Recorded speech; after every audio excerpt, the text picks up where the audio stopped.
कसं वाटतं येऊन? काय ग, पहिल्यांदा झालीस ना विमानात बसायला?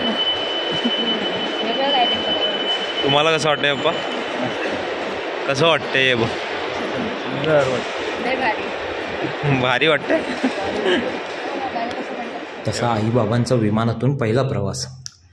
मला पण असंच वाटतंय की जसं आपण लहानपणी आकाशात उडणारं विमान बघायचो आणि कधीतरी त्याच्यामध्ये आपण सुद्धा बसू, त्याच्यातून प्रवास करू, तशी इच्छा त्यांची पण असेलच ना. शेवटी तो योग आला आणि आम्ही पहिल्यांदा विमानातून मुंबई ते दिल्ली असा प्रवास करणार आहोत. विमानामध्ये बसण्याचं कुतूहल दोघांच्याही डोळ्यांमध्ये दिसत होतं. सकाळी लवकरची फ्लाईट असल्याकारणाने बाहेरचं असं बरंच काही दिसत नव्हतं. दिल्लीला जसं पोचलो तोपर्यंत सकाळ झाली होती. सुंदर असा सूर्योदय बघायला मिळाला. Morning, ladies and gentlemen. Update from the flight deck. We just commence our descent into Delhi. Delhi is reporting a temperature of 10 degrees Celsius and a visibility of 3 kilometers with light wind.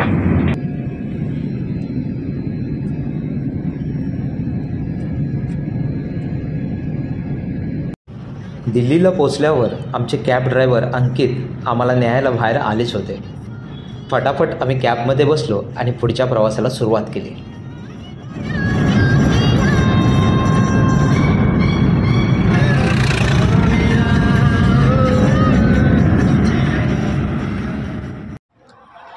आता मी हरियाणामध्ये उभा आहे. दिल्लीकडून शिमलाकडे चाललो आहोत आणि दिल्लीकडून शिमलाकडे जाताना जो highway आहे NH444 म्हणून, तर त्या हायवेच्या इथे एका ठिकाणी चहा पिण्यासाठी थांबलो आहे.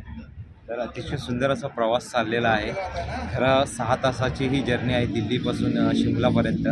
पण ही जी पाठीमागे तुम्हाला शेती दिसते ही गहू आहे आणि इकडे जे पिवळे फुलं दिसतात ते सरसोची शेती आहे. काय प्राजक्ता, मजा येते काय प्रवासामध्ये? खरंच मजा येते तर प्रवासाला कंटाळले खरंच.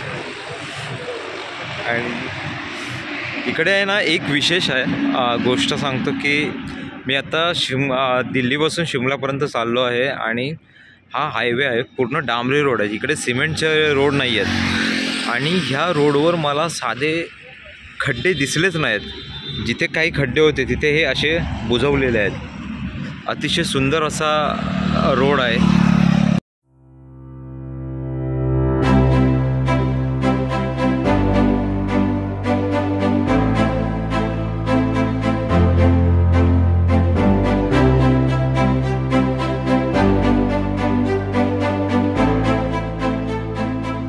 हिमाचल प्रदेशमध्ये आपण प्रवेश करतो आहे आणि हे बघताना इथे एवढी घरं आहेत, ती एवढी डेंजररित्या डोंगराच्या उतारावर बांधलेली आहेत की ते बघून भीती वाटते. म्हणजे जर इथे भूस्खलन झालं किंवा लँडस्लाईड झाला तर मला वाटतं वाचण्याचे चान्सेस खूप कमी आहेत. बांधलं पाहिजे ह्या लोकांना.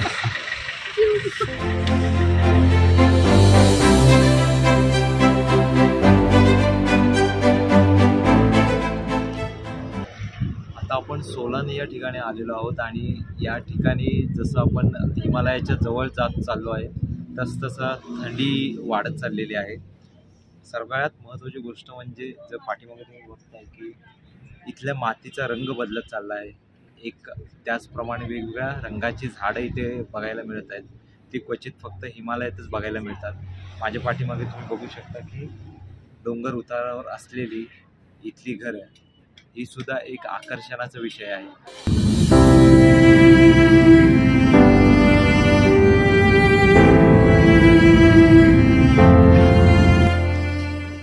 मित्रांनो, जवळजवळ 12 तासाचा प्रवास झाला. खरं तर 6 ते 8 तासाच्या अंतरावर जेव्हा आम्ही मॅपमध्ये बघितलं की दिल्लीपासून शिमलाला किती वेळ लागेल तर जवळजवळ 6 ते 8 तासाचं अंतर होतं.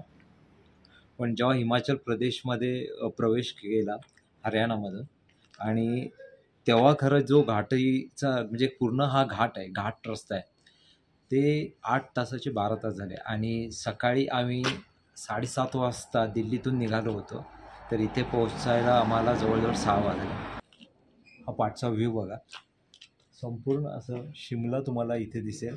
हा फक्त एक बाजू आहे इथल्या डोंगरावर वसलेल्या वस्तीची. अशा संपूर्ण जे इथले शिमल्याचे डोंगर आहेत, शिमला ज्या ज्या डोंगरावर वसलेला आहे, तिच्या सगळ्या डोंगरावर तुम्हाला अशी दाट घरं दिसतील आणि थंडी प्रचंड आहे. आत्ता 4 डिग्री तापमान आहे आणि तुम्हाला माहिती आहे की आपण कोकणात राहणारी माणसं, जास्तीत जास्त आपल्या इथे किती 15पर्यंत जातात टेम्परेचर, त्याच्या खाली कधी आपण राहिलो नाही. आणि ती जाणीव आता व्हायला लागले. अंगावर 3 लेयर आहेत तरीसुद्धा थंडी थांबत नाही आहे. इथून पुढे मनालीला जायचं आहे. इथे उद्याचा दिवस स्टे करून, तर मनालीला स्नोफॉल होण्याची दाट शक्यता आहे. सो हा सगळा प्रवास कसा असेल हे मी तुम्हाला सांगत जाईन आणि तुम्ही मला नक्की फॉलो करा.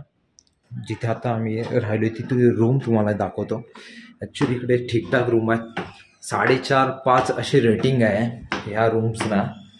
पण मलाही फसवेगिरी वाटते कारण की एवढे रिव्ह्यूज चांगले देतात आणि ह्या रूम्स ॲज पर एक्सपेक्टेशन्स नाही आहेत. तुम्हाला दाखवतो. ही रूम आहे. हे सवय नाही ना, थंडी वाजते. पप्पा झोपलेत, उभे होते. तापमान माहिती आहे का किती आहे? 4 डिग्री. तू खरं ह्या रूम्सना किती रेटिंग देशील? बिलो 3. बिलो 3. 4.7 त्यांनी रेटिंग दिलंय. ज्याप्रमाणे त्यांचा रूम नाहीये, टॉवेल्स नाहीये, प्रॉपर क्लिनिंग नाहीये, प्लस त्यांचे बेडशीट्स खूप जुने आहेत, त्याच्यावरती खूप सारे डाग आहेत जे की त्यांनी वॉशेबल आहेत असं म्हणतात, पण ते बघून असं आपल्याला अंगावर घेऊन झोपू शकत नाही अशा टाईपचे. थोडक्यात आजचा दिवस कठीण आहे आपल्यासाठी सवय होईपर्यंत.